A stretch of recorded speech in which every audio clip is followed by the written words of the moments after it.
the official Zoomcast of Rock and Roll Fantasy Camp. He's an American guitar legend and musical director for the Conan O'Brien Show. Hear untold stories from Jimmy and his musical guests. They will talk music, its influence, culture, and future on The Green Room with Jimmy Vivino, with special guest Elliot Easton from The Cars. When did you discover there were studio cats? You know, there wasn't just bands. When did I discover it? Yeah. You know, that's such a great question, Jimmy. I don't know the exact moment, but I remember looking at the back of Herbie Mann's Memphis Underground record. And Reggie Young was standing there playing a telly, Coil wailing away on a Super Bowl.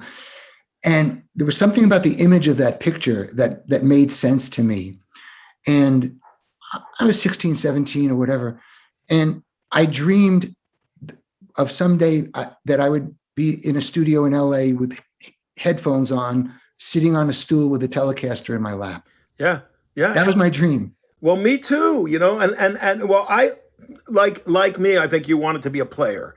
You know, you weren't considering yourself a star, a singer, a songwriter, anything, but we were so in awe of these players, you know? Yeah.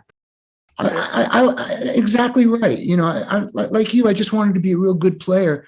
And also, like, you know, we come from musical families. My mom was a Juilliard trained singer. She started me on, you know, Gershwin and all the European, you know, Khachaturian and all that shit, Shostakovich and shit.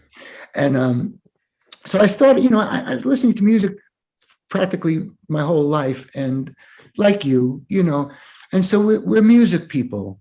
Yeah, exactly. You know, we're music people. Plus, we also learned from some of those jazz records, some of those Sonny Rollins records, or the Pole winners. You know, those. You know, the Pole. That. By the way, guitar players. Oh, Kessel. If you don't have the Pole winners, Barney Kessel, Shelly, Mann, and Ray Brown, that trio, those guitar trio records. I think there's two of them, maybe three, but I know there's another one with Oscar Peterson. Oh, okay. Well, see, I just wanted the trio. I like the Shelly, Mann, Ray Brown. They're sitting out there on the rocks or something. Aren't they in like a carousel or something? A carousel, yes, that's right. That's the first one, I think. Yeah. And you learn the funny thing about jazz and Sonny Rollins, and that you make quotes.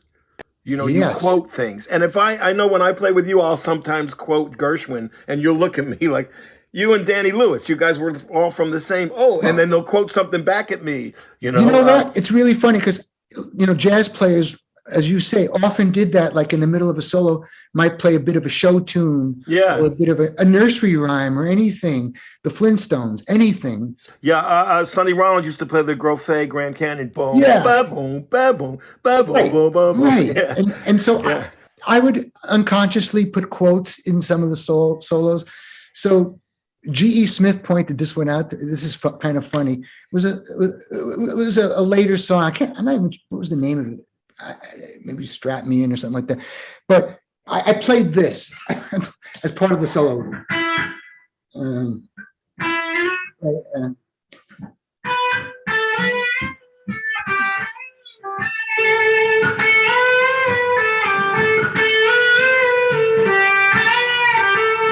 I did it all with Ben. And so I came off the sound check, you know, the early in the afternoon at SNL, and GE goes, "What was that quote at the end of that solo?" And I'm thinking, he goes, "It's Dwayne, Layla." Yeah. Yeah, it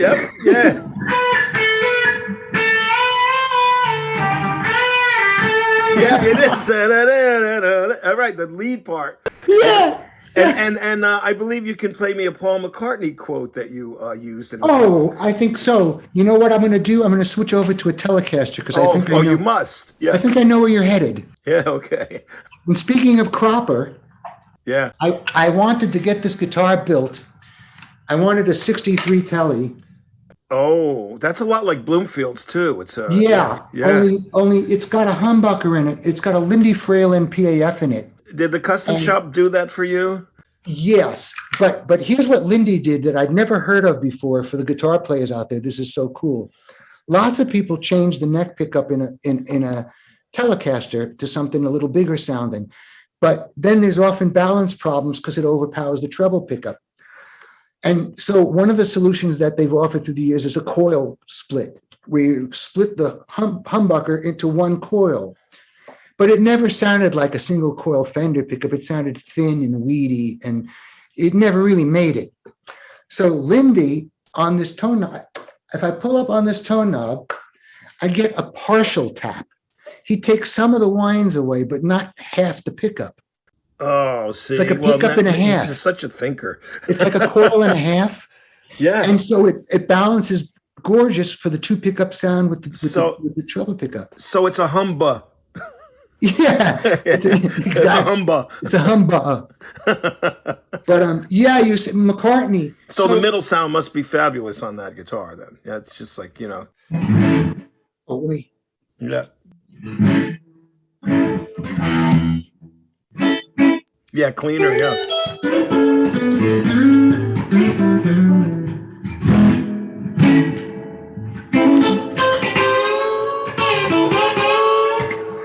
Yeah, oh yeah. All that crap. But the McCartney thing, yeah, well, here's the thing. So Best Friend's Girl is reminiscent, the main lick, of I Will, except the Beatle track, the lick is static. It just stays on E. It just okay. Now, but the chords are going. Oh, tilt down. I'm sorry. Tilt down so we can see the guitar. Oh, okay. Yeah. But it's okay. So the Beatle track is, it doesn't move. What I'm doing, now the solo is just A to B. It's just going back and forth. We won't talk about. We'll talk about the main riff. So the chords are just 1, 4, 5. Right, like Wild Weekend. Like Wild Weekend. Yeah. And so the riff, but for the riff, what I'm doing is a very basic version of chord substitution, which jazz players do all the time. So instead of just playing through 1, 4, 5, I'm going 1, 6, 2, 5. I'm going C sharp minor, F sharp minor. Good. That's brilliant because you're putting a major 7 quality into the A. And can you see my hand how I'm moving through E? Yeah. C sharp minor, F sharp minor, and B. Which is funny because it's like the opposite of the Beatle track. The Beatle track is playing those chords, and he's staying on E. On the Cars track, it's just going 1, 4, 5, and I'm playing through the chords like it was the Beatle track. So it's more tribute than thievery. That's how we learn, though, to take things. It was something I heard in my head. There was absolutely nothing about that song, which, like, as you say, could have ended up like a Wild Weekend kind of song with vocals. There was nothing about it that would suggest a Beatley, Chet Atkinsy kind of lick, But it's a hook. It's a hook, isn't it? But I heard that. That's what I heard. It's a musical hook. I don't know why I made that connection, but once I got that, everything else was, it flowed from there, and I could put it together. And of course, I have to ask you this: is it Rick? Is he that eighth note, fifths glue? That's how he writes. That's what you get. Just the fifths. You don't even get the full chord, even though he was a very first position bar chord player. I remember he went up the neck with the bar chord. Well, he had that song. He had the mid-tempo rocker that was always like. Yeah, that was his groove, right? Yeah. Whatever. And then, he had his power chord songs. And sometimes he played his Martin acoustic and would just strum. Yeah. And I remember Drive, he took a keyboard with him on tours, the only time he ever did it. And it's the only song, he said to me, that he ever wrote in a hotel room. And all it was, he had one of those rhythm aces with the buttons. It was on cha-cha. Yeah. Or rumba. Yeah. Just going. Yeah. Just E, just C, C major 7, C. That was all. Yeah, that was the whole song. Maybe you can't go on. Yeah. There seems some bass substitutions too that make the chords. But you know, I give Mutt a lot of credit for that arrangement. Oh yeah, okay. Mutt really had a big hand in that record. Was Mutt? Mutt is famously, Mutt Lange we're talking about now, is famously a hands-on controlling sort of producer. Yeah. Did you find that different than a lot different than Roy and adjustment to make? Yeah. Well, it was more for an adjustment for him to friggin' make, I'll tell you what. More of that because you guys were ready, right? Yeah. We don't, you know, he was working with like kids in Def Leppard, like helping them finish writing their songs, singing background vocals with them, you know, literally writing with them. Recording one string at a time for a power chord. You don't rewrite Ric Ocasek lyrics. You know, you don't. We didn't need a writer. You know, he would try to do things like that. I was like, Mutt, you know. I heard a funny story. It may or may not be true, but it's hilarious. If it wasn't him, that when he bought this house, this huge estate, he started moving trees and rocks around. Now, I don't know if it's true, but it sounds like him to me. Totally. Listen, he was, you know, I don't want to use the word anal like in it's not. No, it's check this out, man. I mean, the degrees he'd go to, I'll give you a couple of examples. He swore that Ben's bass was fretted inaccurately by Fender, and we had to take the bass to a music store, and they tore out all the frets and refretted it. He claimed that the Lynn drum machine was out of time with itself. And he had a stack of like 8 AMS delay units. And he was moving like the hi-hat back and forth a millisecond in this. Yeah. He's going, man, pity about that Lynn drum, man. It's out of time. And we're looking at each other like, what the hell is he talking about? You know why? You know why, Elliot? Because it is too in time. Yeah. So he's not hearing the swing factor, you know, that they didn't really have yet. Well, I don't think that bothered him so much. He was very, very, very much a white man, but yeah, he claimed it was, you know, he said it was like out of time with itself, which is, you know, pretty absurd. It's just a clock. But well, so you guys came in prepared with your arrangements already, right? So yeah. I mean, some things worked out. Some things I worked out. I remember I had a tense moment with him. We were doing the song Magic. Oh, it's a great song, yeah. And, you know, I had an idea for the solo, and I played the solo, and he wasn't like jumping up and down like usual. And the thing about Mutt, you know, with the anal, he had me check my tuning after every take. Yeah. Even if it was a 2-note punch in. Check the tuning, man. And I got so frustrated at one point. It was like, you know, 2 hours of this. I took the guitar and I said, here, you tune it. I gave it to him. And then this tore it for me. He goes, can you try a solo approach, something like David Gilmour? I said, how about if I try something like Elliot Easton? How would that be for you? Well, see, you guys were already established and already. You know what happens too when you have somebody like that, right? And they can't say much about the music, then they start getting into nitpicking. It's Maybe. The frets. It's they have to say something. You know, I mean, the best Lightning Hopkins was famously introduced to his producer, and he said, "You're the producer? Why don't you go produce me a bottle of whiskey?" Yeah. Because his idea was lightning wanted change. I'm Lightning Hopkins. Just turn the damn machine on. Yeah, and you'll get your record. And didn't he say lightning change when lightning wanted? That's right, change. Because the guy, that producer who did produce him the bottle of whiskey, stopped him in the middle of a take and said, "Lightning, you just played 13 bars. It's supposed to be 12." Sure. And he said, "What man said that?" Yeah. You know, Lightning. So you are the cars are Lightning Hopkins being trying to be told what to do, you know, and if they don't have anything, then it's about, okay, well, you're out of tune then. Okay, well the drum. Well, it was really, you know, some of the guys didn't take it as well as I did, and were looking for their plane tickets after. Yeah, I mean, I'm not contesting the genius of this cat. I know the great records that he made, but I'm saying that sometimes the fit can be a little bit difficult for all of us, the It was producer at as times. well. It was a very long record. We worked on the record for the better part of a year. We were living in England.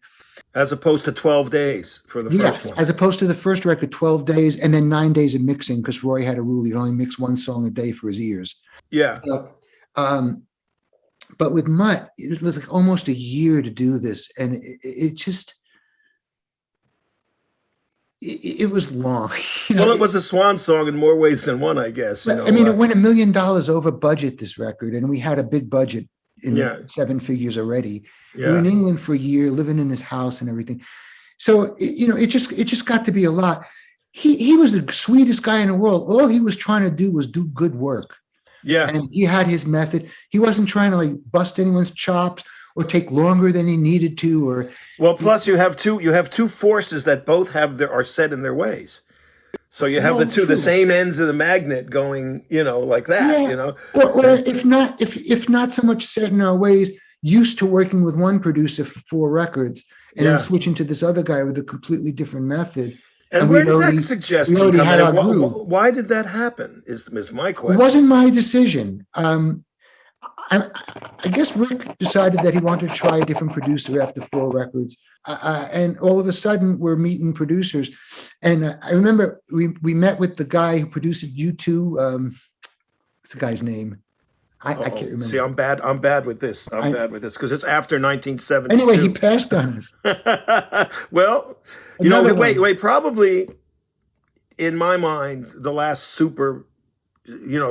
really amazing thing to happen in music, and I know people are going to say you're just old, but for me, U2, has the staying power of a band, of the bands we love, so I agree. I think it, they're the last great stadium band in my mind. I agree. But Boston was one of the towns that U2 first broke out of. And I Will Follow has a Cars kind of thing to it, They did this. So I went to their show. They were playing like the Spit Metro in Boston, just a club. They were starting out.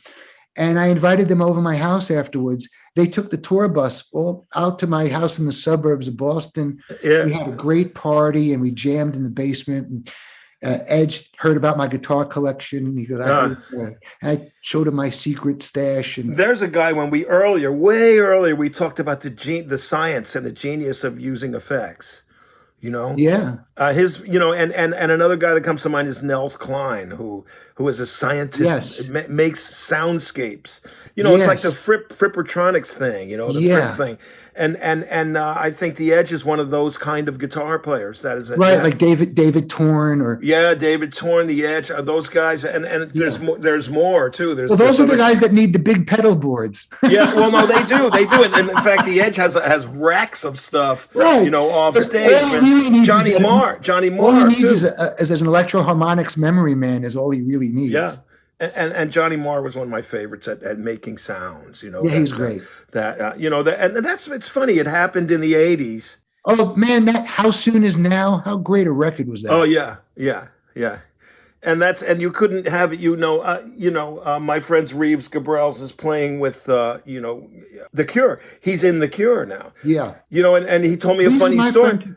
Reeves is great, man. He sends me the correct Bigsby springs. He knows where they are. You know where I first met Reeves? Behind the counter at Wurlitz's in Boston. Oh, what a great store. Gone. He was working at Wurlitz's. He told me the story, a great story, and this is the thing about us musicians and us workers. He's a worker too. He's another one. He said he went to, he got called to do a Cure gig just as a sub. And they gave him, Robert sent him like 30 songs to learn. And then 2 or 3 days before the gig, he said, we're not doing those. Here's another 20. So Reeves was like, I'm just going to go on the gig and find my way through it. So he does the gig and he does his Reeves thing where he's just painting, and he gets called in the bus. He gets called back into the private room over the engine in the back. And Robert's in there and Reeves says, this is it. I'm sacked, So he says to him, do you want to join the band? Do you want to be a full member of the band?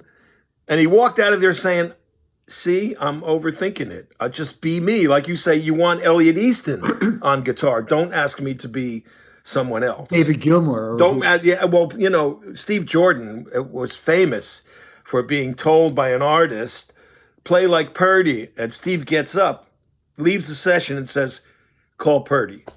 Bingo. Because it is an insult in a way for you to play like you, Elliot Easton, at that point. I mean, it wasn't like that for me. It was like, I'm Elliot, it wasn't No, it's like, hey, this is my band.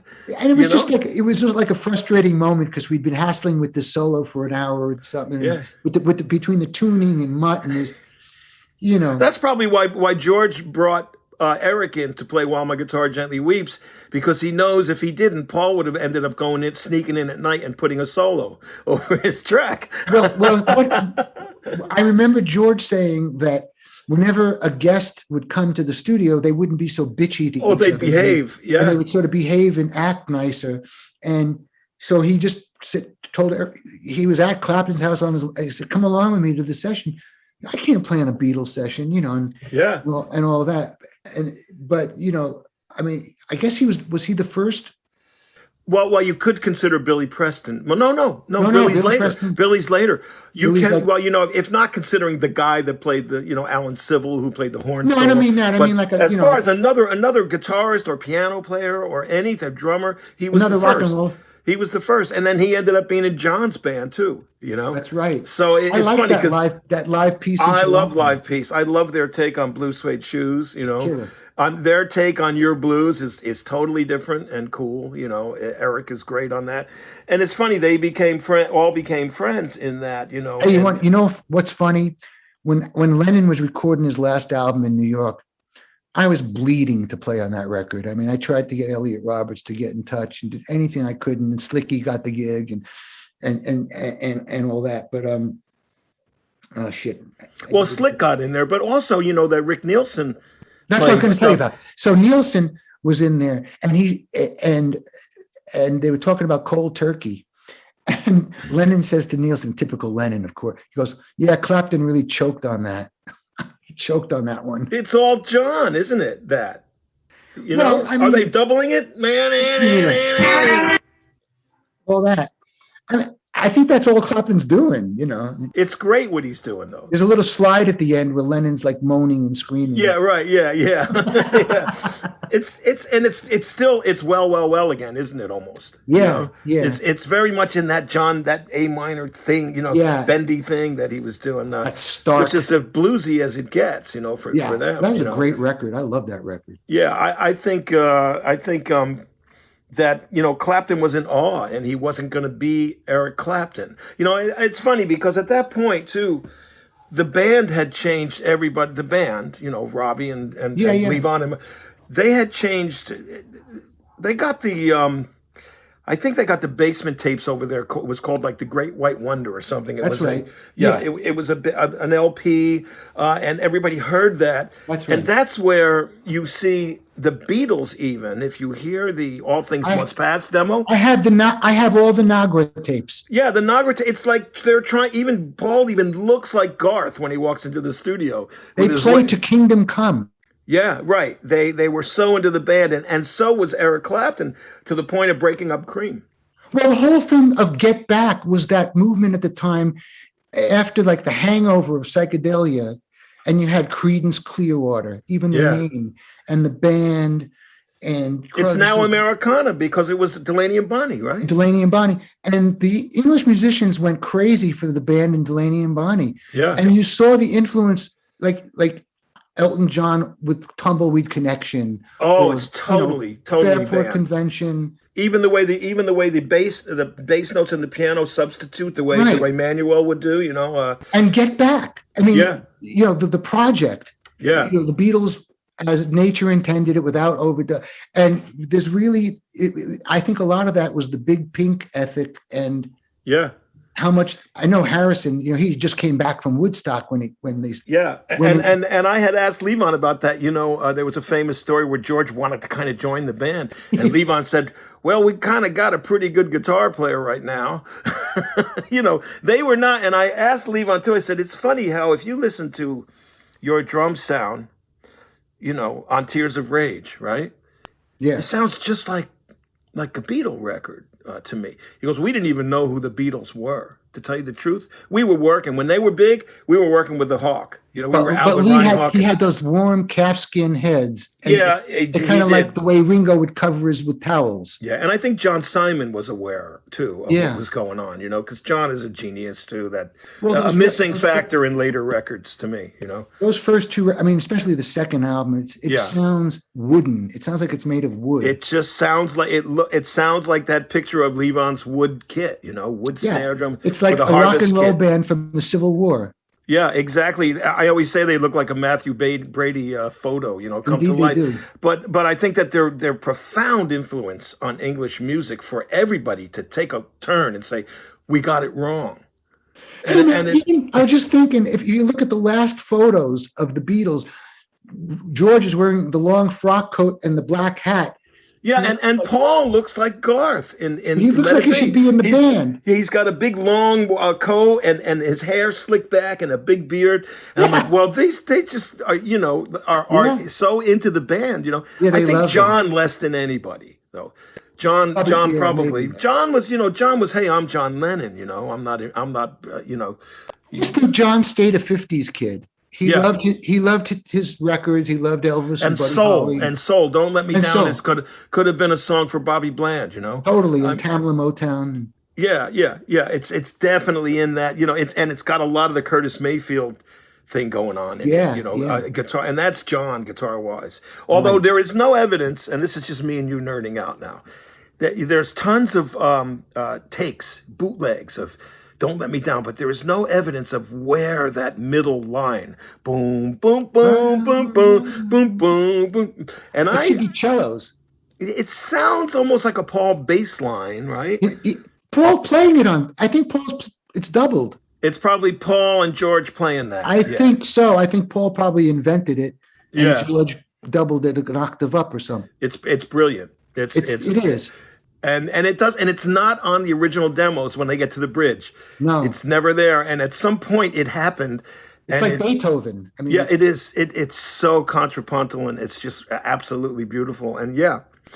So, but the influence is there even through the Abbey Road record, of the band, and George is getting a telly. Okay. Yeah, that's right. It's just like, what's Robbie playing? And I don't, and this is not a unusual connection. Yeah, the poor guy got a Rosewood telly. Those sound terrible. Yeah, well, even that one, it's George's playing. That's great on Octopus's Garden, where you can really tell it's that guitar. I'm just joking, but I've struggled with those myself for the cool factor of it. But it's nothing like my 59 or your 62. They're very heavy and they're very thin sounding. Yeah, they don't have the.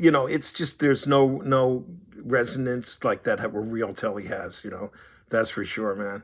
Right. So I don't know. I'm wondering now that we got through the cars and you and I meeting back, I did get a gig because you couldn't do it with Jules Shears and the Reckless Sleepers. And I got a call from Steve Holley, who people may know from Wings, who was a friend of both of ours, and all of a sudden. This was my first chance to play with a British rhythm section, Brian Stanley and Steve Holley. So I don't know how you knew those guys or how you met Jules or where that ever came from. He was up there with the Funky Kings. Through Jules. Kings. Yeah. From Jules, yeah. The Polar Bears. I try, I worked with Jules quite a bit in those years, and we tried to make a band, and it just, I don't know, it wasn't happening for me. Yeah. He is a funny chap sometimes, and so thanks, you recommended me for that. Hey, I know, Jimmy, we're getting close to the end, and I promised to take a crack at Best Friend's Girl. Oh yeah, okay, yeah, if you'd like, I'll do that. Tilt down and we'll go out with that. Yeah, I'll do that. Okay, so again, the solo is just down a little bit further. We're not getting. I'm getting there, but I'm just saying. All the solo does is alternate between A and B. So, right. It starts with A. I'm outlining an A chord. Yep. And then B.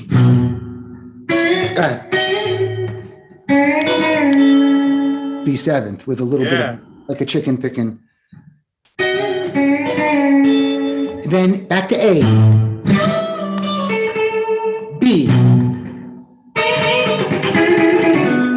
A. B. Wow. You're getting on your James Burton there? What were you thinking? It's so country. Yeah. I love Bakersfield. I liked not just Burton, but Roy Nichols. Don Rich. And I like Roy Nichols. Right. Okay. Yeah. Because he had those. Right. Those little like almost Django-ish half string bends. Yeah. I love so much. John Jorgensen and Will Ray and those cats, those Telecaster guys. Jerry. Oh my God. Yeah. I mean, that's the Jerry thing. Donahue. Like. It's funny with that style of telly playing because, we all started out loving James Burton. And then when Albert Lee came along, it kind of got shot into hyperspace. Yeah. And then, of course, Arlen Roth was doing those Hot Licks tapes, and everyone started playing like, supercharged telly licks. And now it's become like the way we, Brad Paisley. And, I steal from Arlen still. Arlen Roth is one of my favorites, and I'm favorite to steal from. But I mean, it's turned into like a shredder thing now with country telly playing. Oh yeah. There's a kid, Daniel Donato. Oh, he's ridiculous. That's ridiculous. That's so good. Good that I got his book. those videos from Robert's Western World. Yeah. And also J.D. Simo. Yeah. JD is a buddy, man. And JD also is like a Lightning Hopkins head, and a blues head. The guy is so ridiculously good because he does what is, he'll plug in a 335 and a Marshall and just blow your mind, take the top of your head off. Yeah. And we became good friends in one day, man. He's wonderful. Telly, and then just shred on telly playing completely different vocabulary. Yeah. And I think that JD. He gets the guitar in his hands and he becomes what that guitar is famous for. He's able to do that, and he's like us. He's in awe of, we do that though, don't we? When you pick up a Strat, you do certain things. You pick up, right? And you and I both are famously not Strat guys. Guitar tells you how it wants to be played. Yeah. Yeah. And I always say this too, and you'll agree. The nice thing about a Les Paul is it's like an easy chair. But when you get a telly in your hand, it's an argument that sometimes you win and sometimes you do not win. But what you get out of it, that Danny Gatton will prove that, is and Roy Buchanan. They get more sounds out of that telly. That's the one. That's the one when you're down to one.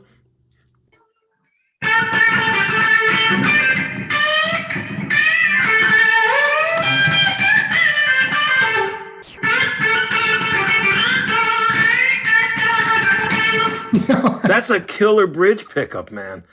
Isn't that nice? That's their broadcaster. It's a flat pole piece. That's killer, man.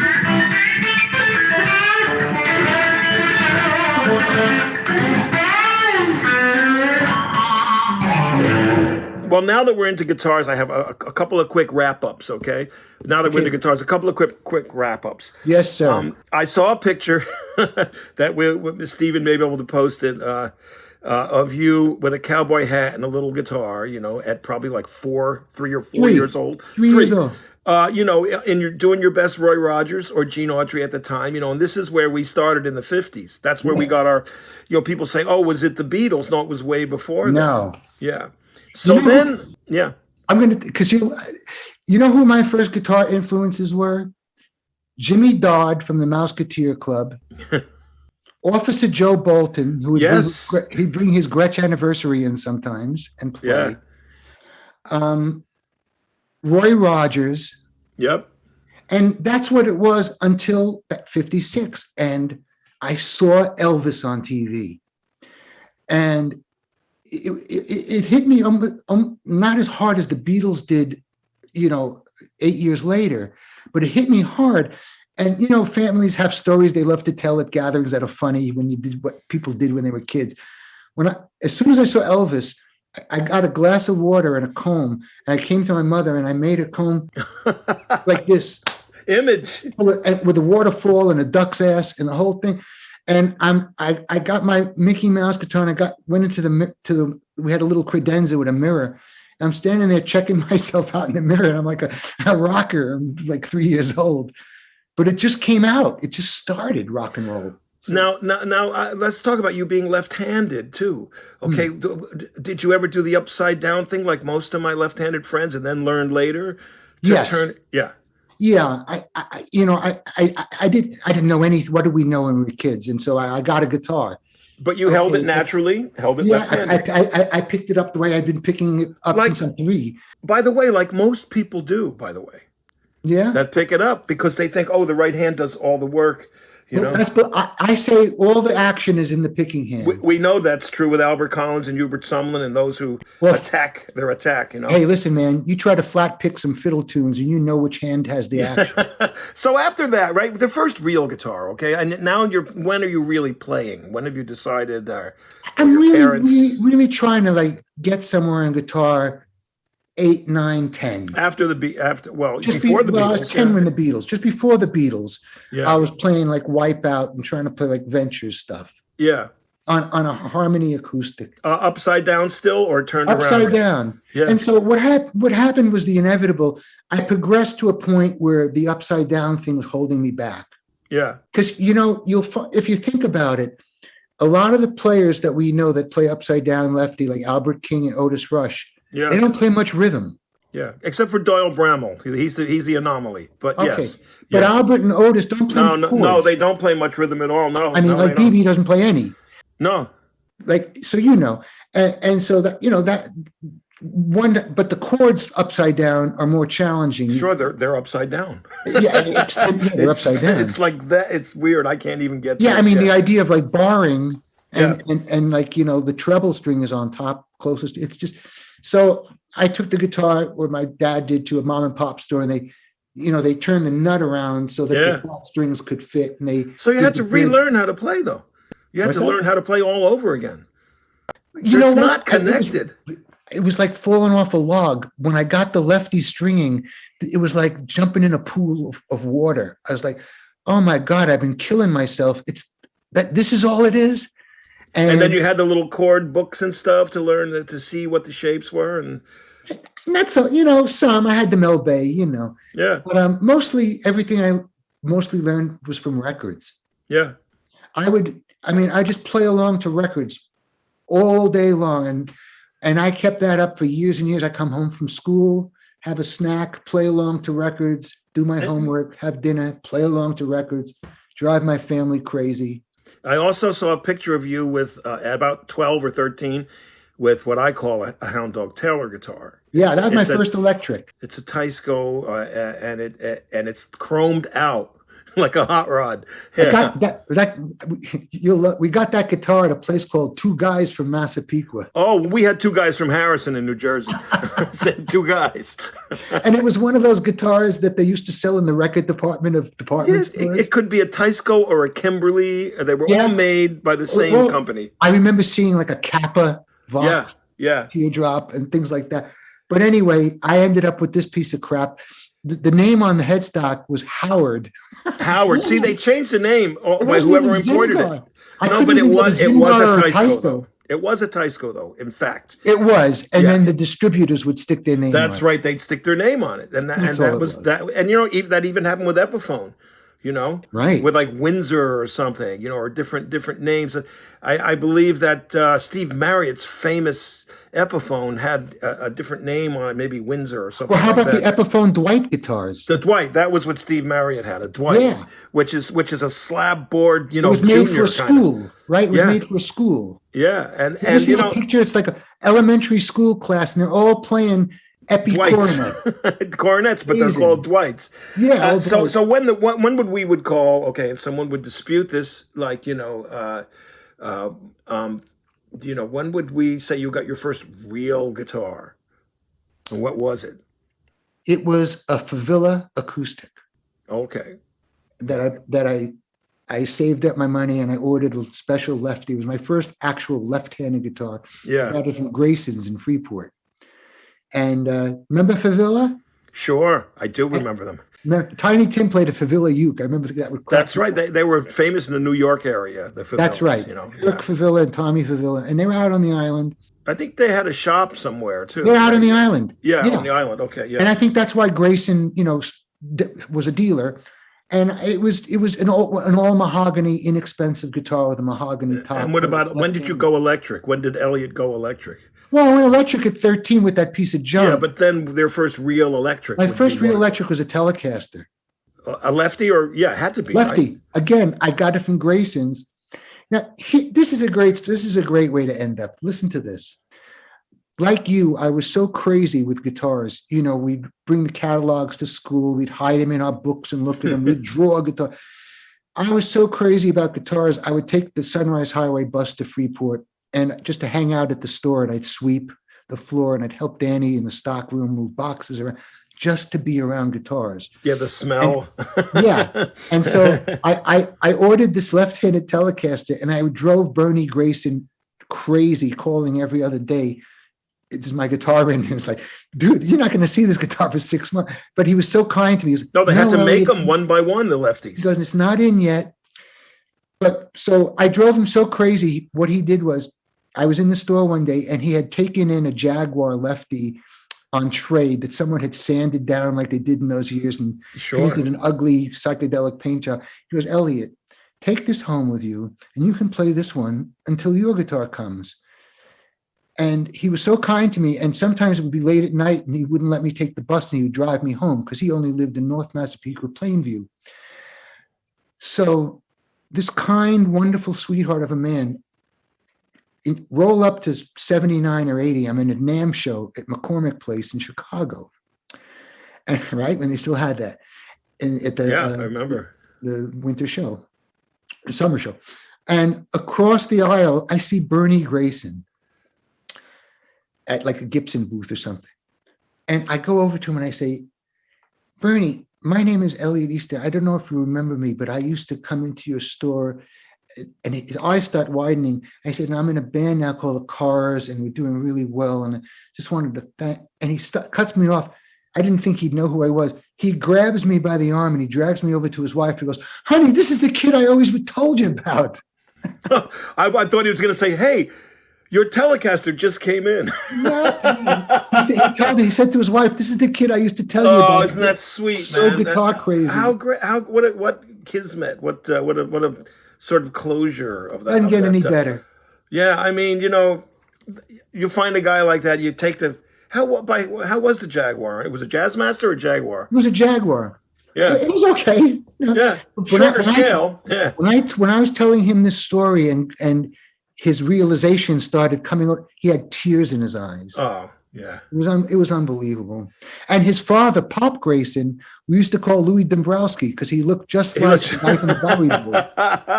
who was actually Leo Gorcey's father, I believe, or uncle. Bernard Gorcey, yeah. All right, fun facts to know and tell. I live in this town called Hidden Hills. Yeah. It was established in 1950. You want to guess who the first person to buy a house here was? Leo Gorcey. Oh, I was going to say Hunts Hall, but it was Leo Gorcey. It was Leo. Yeah. Now, folks, we're talking about the Bowery Boys. We're going down that rabbit hole. All right, let's bring it back. Leo Gorcey, the only guy who wanted money to appear on the Sgt. Pepper cover. And that's right. That's right. But Dion still is very proud to be on the cover of that record. Oh, yeah. And Johnny Weissmuller didn't say no, or his estate, whatever it was. Hey, Jimmy, are you on that Martin guitar Sgt. Pepper thing? No, I don't think so. You know the one I mean? Yeah, but I don't think so. I don't know. Maybe Dick Boak made like a Sgt. Pepper thing with all people who played. Well, because I'm famously a Gibson player and not the only Martin I have, believe it or not, is one that Paul Simon gave me, one of his models, because I did some work with him. That's a good one. And he said, and Paul said to me, well, what can I pay you? And I'm looking at Paul Simon. I said, what can he pay me? I said, nothing.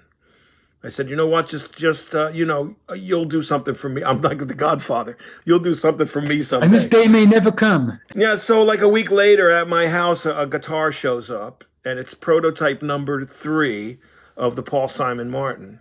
And that's like an OM, isn't it? Yeah, and it is, and I still have it. It's the only Martin I have, and I don't need another one. If you got a Paul Simon OM, that's the only Martin you need. And it's beautiful, and it sounds great, and it's a little more gentle than the Gibsons bark, as you know. Dick Bolt gave me the greatest quote comparing Gibsons and Martins. He said, and I think someone said it to him. He said, a Gibson acoustics is like a family standing around the piano singing. Yeah. And a Martin is like a choir.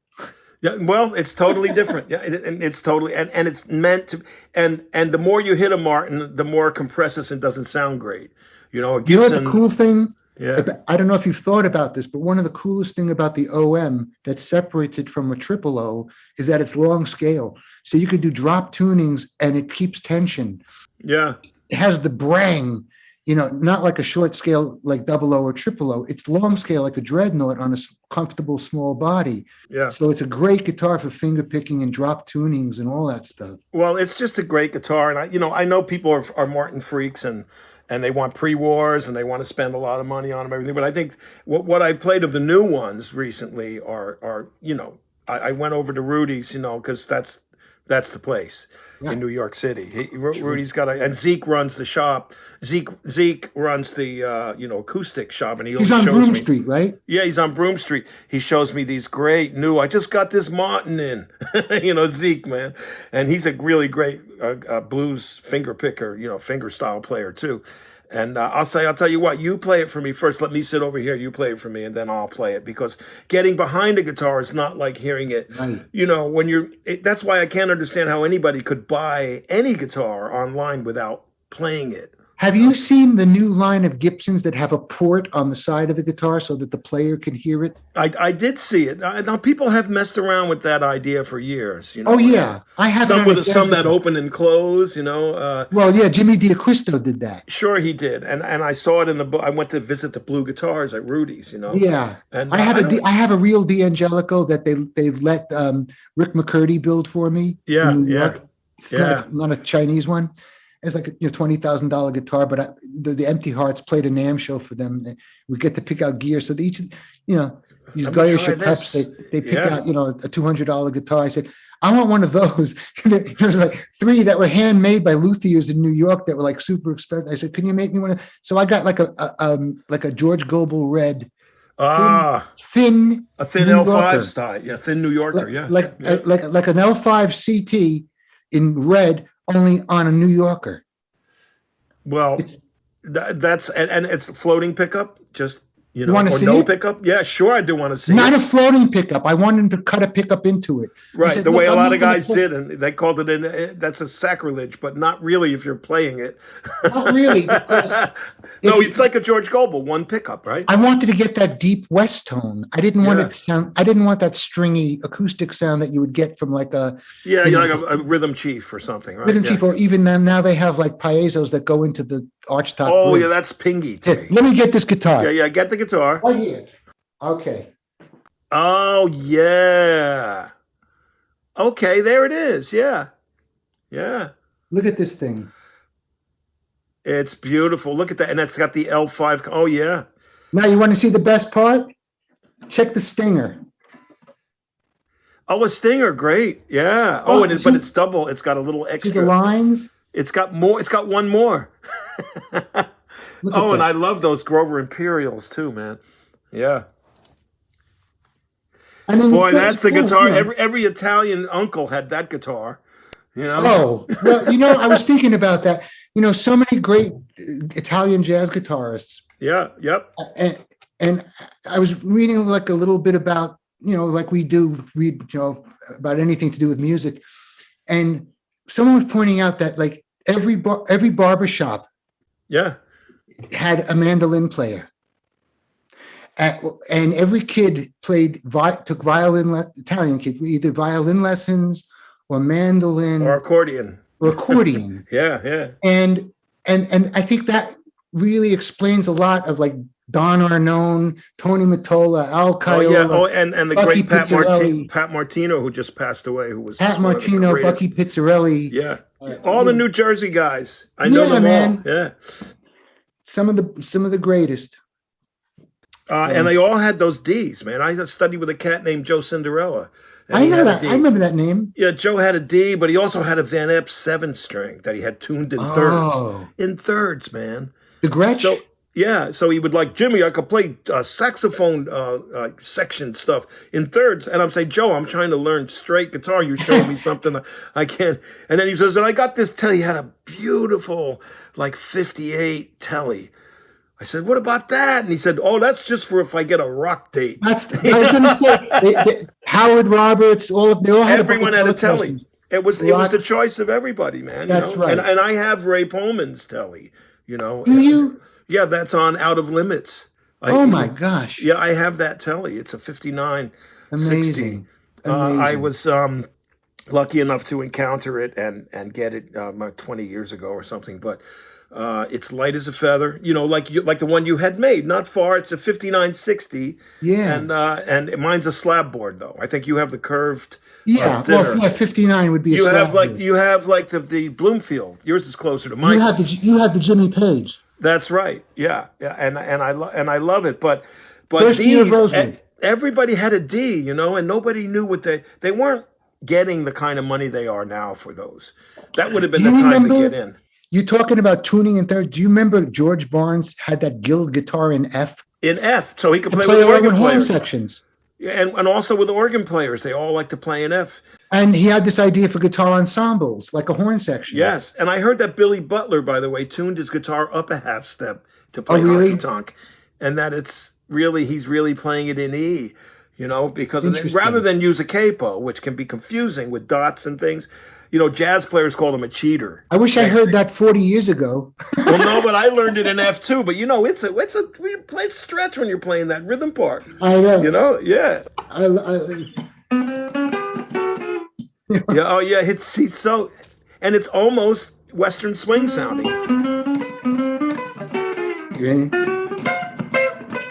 Whatever, Yeah, that Eldon Shamblin stuff too, man. Yeah. Well, anyway, that's a beautiful sounding guitar not plugged in. Oh yeah. So there's your Freddie Green. There's your Freddie Green guitar.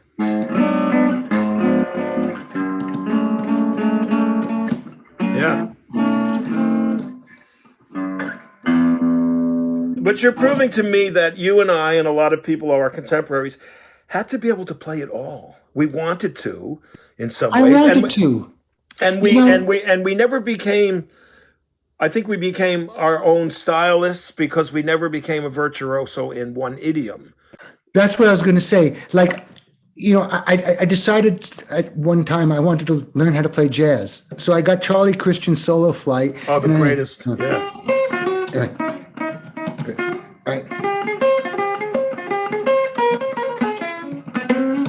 Yeah. Whatever it is, And when we learned about the use of the 9, the 9 note, and also about the diminished things. Yeah. Which one is my favorite one? Hold it. Yeah.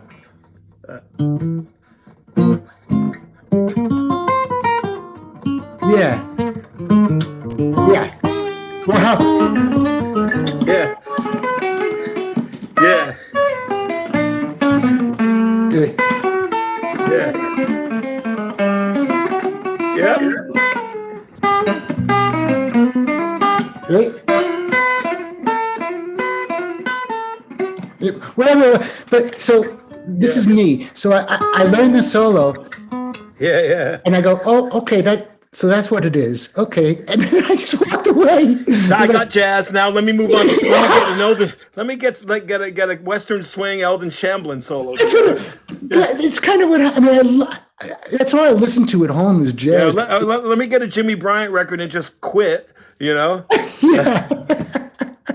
Yeah, that's why I think we were workers because we could we dabbled in everything, knowing what it all was and have an idea of harmony and chord structure, and then found our own styles through it all, using it all. It's in that toolbox we talk about. That's right. And you see cats that are dedicated to any one style you can think of.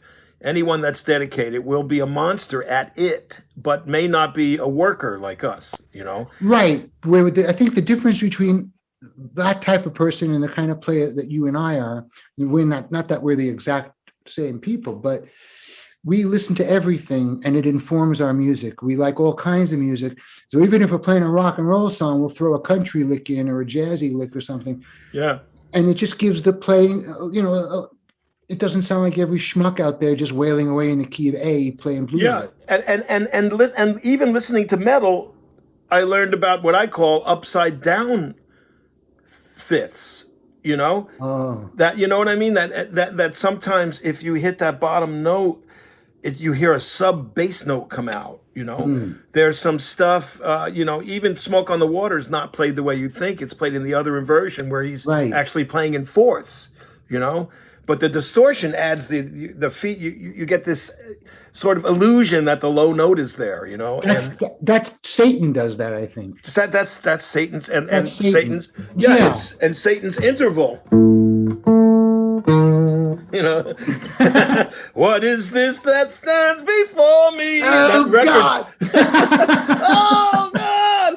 But then again, they play the Wizard, and they're like a blues band or like Zeppelin sort of. You know, but it wasn't called metal; it was just hard rock. No, when I'm telling you that Ozzy and Geezer and those cats, man, and Tony, they weren't thinking they were a heavy metal band. They were just a blues band to them. Yeah, you know? And Zeppelin's the same thing. It's the New Yardbirds, right? Right. It's not heavy. There was all that stuff comes later. The boxes that we don't want to be in, you know. Somebody said, I don't want to be wrapped I don't want to be put in a box unless I put myself there, you know? So. Well, for me, it's like Lennon said, like Jesus was all right, but it's his followers who are thick and ordinary and get it wrong. And it's kind of like that with guitar players. You take like people like Jimi Hendrix, but instead of learning all the Curtis Mayfield and all the trills and all the different stuff, they just play the top of the neck and wail away, and play Lisa. But that's not playing like Hendrix, Well, because that's a sign of immaturity too, of not understanding the whole thing. They're not informed with all the different idioms. I want to dip my toe in everything so I know what it is. Yeah. I may not make that my lifetime's work, but if I get hit with something with that flavor, I know something I can play. Well, the thing I got from Mike Bloomfield was going backwards. If you start finding out that he at one point, when they started touting Mike as the next rock star, he started sitting down with an acoustic. He'd show up at the gig and sit down with an acoustic, and people would be disappointed because he was like, no, I'm going back now. I'm done with that. I'm over. I'm not that, and I learned a lot about going backwards from him and way back, go way down the alley, because me too. It's you too, because it's all part of the, working with Sebastian, I learned about things about John Hurt and the people he learned things from. And it's like everybody we work with, working with Hubert, I would ask him about, Willie, the cats that he knew, and he loved Smokey Smothers, and he would talk about all these old cats that he loved, and I find out where it came from with him, and that's B.B. King. He loves Charlie Christian too, and to me, I'll read books about Buddy Bolden and about early jazz or Delta Blues, like somebody would read Rolling Stone magazine. Big Spiderback, those cats. I love the musicology, and I love the history, and it kind of gives you a context. Like, what am I doing standing here with this piece of wood in my hand, screaming into a hunk of metal? How did I get here? Yeah. It's a funny thing though. It's true. Sometimes we wake up behind who we are and we're like, wow, look at me. I'm doing this. I can't even, I could never, you say Ben got on stage with no guitar in front of him and sang in a kimono, and I'm like, God bless you, because I have to have this guitar in my hands. You had to see it. Yeah, I just can't. I can't be up there with naked without my guitar. Hey, trust me, he had to have a guitar in his hand too. No, it didn't work. It didn't. Luckily, there was no YouTube then. So we don't have to see it. Yeah. But it's great to hear you say it. And of course, we talked about, as usual, whatever the hell happened, it come into our minds. And I got more guitar information than usual because you have that thing in your hand, that hunk of wood. Is that a beauty or what? It's absolutely beautiful, but it's what you do with it. That's the thing, man. And as always, Deli will have to go. I don't know. Was it Brent's? Is that our favorite now, or at Eight and Owls, or where do we go in L.A.? Lovey's, Calabasas. Oh, okay. We'll have to meet there. Yeah. No, I'll meet you halfway. I can go to Calabasas for a good brisket sandwich. It's good. They have black Romanian pastrami. That's just dynamite. And on pumpernickel or on rye, what do you think? Whatever you want. How's the rye? Rye. You'll come. We'll have lunch. You come to my house and fuck around. That's it. Yeah, I'll look at your bobblehead collection. That's what I really want to see. There you go. You got one. Here's a good tchotchke. Oh, that's a nice tchotchke. Oh yeah. Look, it's even Sonic Blue on the back. That's perfect. Boy, we men in our toys, and that's really toys. With our toys. Boys and their toys. Well, see you soon, pal, and thanks for joining us on the Green Room, man. Thanks, Jimmy. It's been a pleasure talking to you. Really fun, and thanks for the great questions.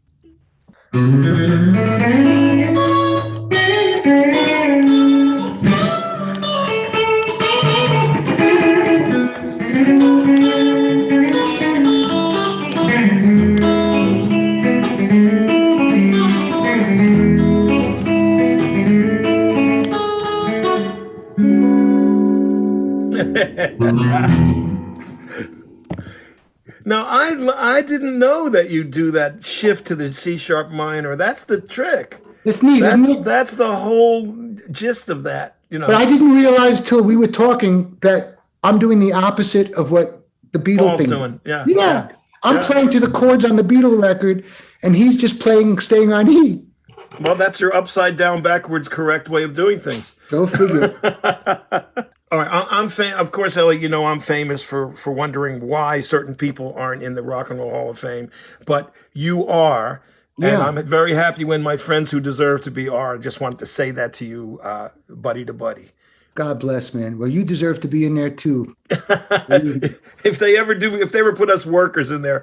But seriously, I'm sure it's an honor. Yeah. If I've never said it to you, you are absolutely brilliant musician, and I wish I could had some of the skills you have. Believe me. Well, I was never in a band like you were in, but I was one of the kids learning those solos were, so hey, I know what's in there.